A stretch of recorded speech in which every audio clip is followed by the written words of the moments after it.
మీరు వడ్డీకి అప్పులు ఇస్తున్నారా? అయితే ఈ విషయాన్ని తెలుసుకోండి. ప్రామిసరీ నోట్ మీద ఈ ఒక్కటి రాయకపోతే మీ డబ్బులు అస్సలు తిరిగి రావు. ప్రామిసరీ నోట్ రాసేటప్పుడు తీసుకోవాల్సిన జాగ్రత్తలు, ముఖ్యమైన రూల్స్ లాంటివి ఇక్కడ తెలుసుకోండి. నోట్ తీసుకున్న వ్యక్తి చేతనే రాయించడం, అప్పు తీసుకున్న కారణం పేర్కొనడం లాంటివి తప్పనిసరి. ఆ వివరాలు ఇలా ఉన్నాయి.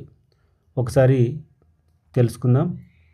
డబ్బు ఇచ్చేటప్పుడు లేదా తీసుకునేటప్పుడు ప్రామిసరీ నోటు రాసుకోవడం సర్వసాధారణం. అయితే దీనిపై సరైన అవగాహన లేకపోతే భవిష్యత్తులో చట్టపరమైన ఇబ్బందులు ఎదురవుతాయి.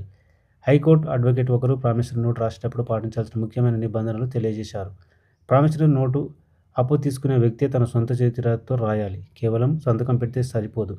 అలా చేయడం వల్ల భవిష్యత్తులో నేను అప్పు తీసుకోలేదని తప్పించుకునే అవకాశం ఉంటుంది. నోట్లో అప్పు ఎందుకు తీసుకుంటున్నారో స్పష్టంగా పేర్కొనాలి.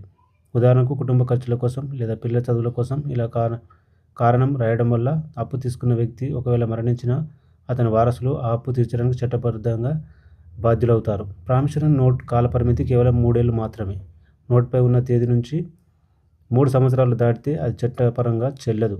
ఆ గడువులోపే అప్పు తీర్చాలి లేదా నోట్ను రెన్యువల్ చేసుకోవాలి. రూ. 1 రెవెన్యూ స్టాంప్ అంటించి దానిపై అప్పు తీసుకున్న వ్యక్తి అడ్డంగా సంతకం చేయాలి. స్టాంపు లేకుండా లేదా దానిపై సంతకం లేని నోటుకు న్యాయస్థానంలో విలువ ఉండదు. ప్రామిసరీ నోటుపై 2 సాక్షుల సంతకాలు తప్పనిసరిగా ఉండాలి.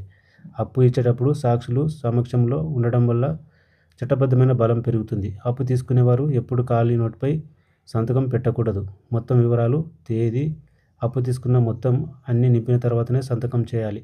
ఈ జాగ్రత్తలు పాటించడం వల్ల అప్పు ఇచ్చేవారికి రక్షణ ఉంటుంది. అలాగే తీసుకునే వారికి అనవసరమైన మోసాల నుంచి విముక్తి కలుగుతుంది.